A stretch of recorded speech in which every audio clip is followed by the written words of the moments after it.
ஸ்ரீ தாமிரபரணி மாஹாத்மியம் அறிமுகம். சனாதன தர்மம் பாரத தேசத்தில் உள்ள பல க்ஷேத்திரங்களில் தரிசனம், நீராடல், பூஜை, ஸ்ரார்த்தம், தங்குதல் போன்றவற்றிற்கான வழிகாட்டுதல்களை வழங்குகிறது. அத்தகைய ஒரு நிகழ்வு தாமிரபரணி நதி ஆகும். ஸ்ரீ தாமிரபரணி மாஹாத்மியம் என்பது நன்கு அறியப்பட்ட புராணங்கள் மற்றும் உப புராணங்களைப் போலவே பகவான் வேத வியாசரின் தொகுப்பாகும். இது 64 அத்தியாயங்களையும் 6407 ஸ்லோகங்களையும் கொண்டுள்ளது. இது வியாசமா முனிவரால் தனது மகனான சுகபிரம்ம முனிவருக்கு மற்றும் சூத பௌராணிகருக்கு கற்பிக்கப்பட்டது. மற்ற புராணங்களைப் போலவே இது சூத பௌராணிகரால் நைமிசாரண்யத்தில் சௌனகர் மற்றும் பிற முனிவர்களுக்கு விவரிக்கப்பட்டது. தற்போதைய புத்தகம் மூல சமஸ்கிருத உரையை சுருக்கமாக கூறுகிறது. மூல உரையில் பல்வேறு இடங்களில் தோன்றும் ஸ்ரீதேவி, தாமிரபரணி, சிவபெருமான், விஷ்ணுமூர்த்தி மற்றும் பிறரின் ஸ்தோத்திரங்கள் தொகுக்கப்பட்டு வசதியான குறிப்பு மற்றும் ஜபத்திற்காக பின்னிணைப்பில் வழங்கப்பட்டுள்ளன.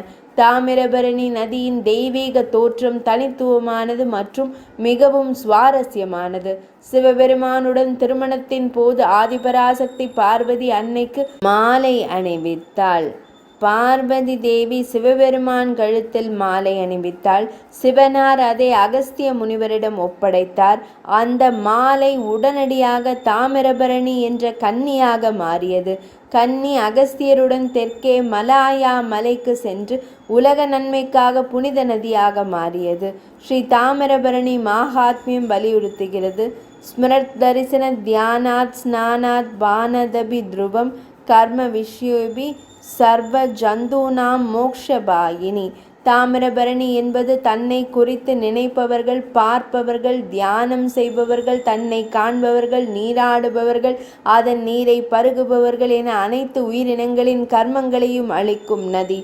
அவள் அவர்களுக்கு மோட்சத்தையும் அருள்கிறாள். தாமிரபரணி தேவி என்ற பல பெயர்கள் ஜபிப்பதற்காக வழங்கப்பட்டுள்ளன.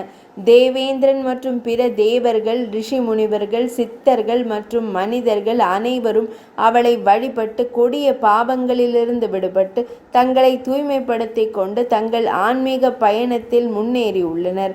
கங்கை, யமுனை உள்ளிட்ட அனைத்து நதிகளும் தாமிரபரணி நதிக்கு தவறாமல் வந்து அதில் நீராடும் ஜீவன்களால் சேகரிக்கப்பட்ட அசுத்தங்களை அகற்றுவதற்காக வழிபடுகின்றன. பிரம்மதேவர், விஷ்ணுமூர்த்தி மற்றும் சிவபெருமான் தாமிரபரணி நதியை புகழ்ந்து நதிக்கரையில் தங்கள் நிரந்தர வசிப்பிடங்களை தேர்ந்தெடுத்துள்ளனர். அகஸ்திய மாமுனிவர் வசிக்கும் இடத்தில் பிரம்மதேவர், சிவபெருமான் மற்றும் பிற தேவர்களால் உலகளாவிய நலனுக்காக உருவாக்கப்பட்ட அன்னை பராசக்தியின் உச்ச வாசஸ்தலமான ஸ்ரீபுரம் விவரிக்கப்பட்டுள்ளது.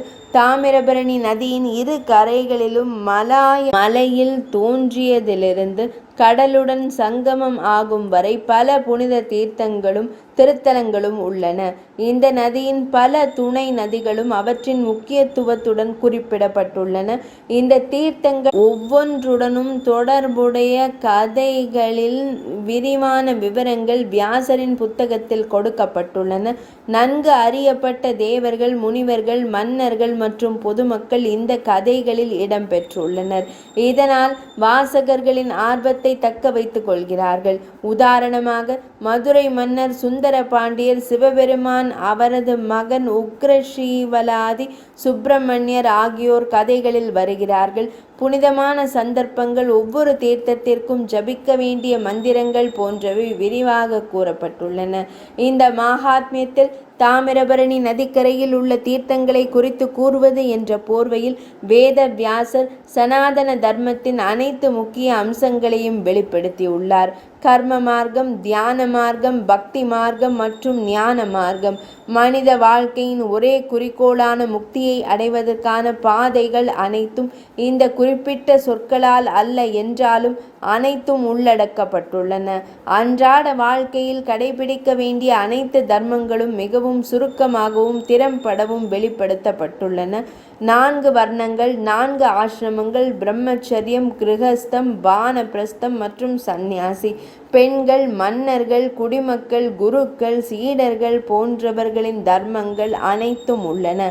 ஸ்நானம், நீராடல், சந்தியாவந்தனம், தர்ப்பணங்கள், ஸ்ரார்த்தம், யாகங்கள் போன்ற நுட்பமான மற்றும் முக்கியமான விதிமுறைகள் தர்ம சாஸ்திரத்தின் ஒரு உரையில் இருப்பது போல் எடுத்து காட்டப்பட்டுள்ளன. பரிந்துரைக்கப்பட்ட செயல்பாடுகளை செய்வதில் நியமங்களை, விதிகள் மற்றும் ஒழுங்குமுறைகள் கடைபிடிப்பதன் முக்கியத்துவத்தை விளக்குவதற்காக சில வேத சடங்குகள் விரிவாக கூறப்பட்டுள்ளன. இந்த புத்தகத்தை படிப்பது தாமிரபரணி நதியில் பக்தியை தூண்டுவதோடு மட்டுமல்லாமல் நமது நித்திய விழுமியங்கள் மீது ஆழ்ந்த மரியாதையையும் உண்மையான சனாதனவாதியாக இருக்க முயற்சிக்கும் உறுதியான விருப்பத்தையும் வாசகருக்கு வளர்க்கும் என்பதில் எனக்கு எந்த ஐயமும் இல்லை. தாமிரபரணி மகாத்மியத்தின் அறிமுக பகுதி இனிதே நிறைவடைந்தது.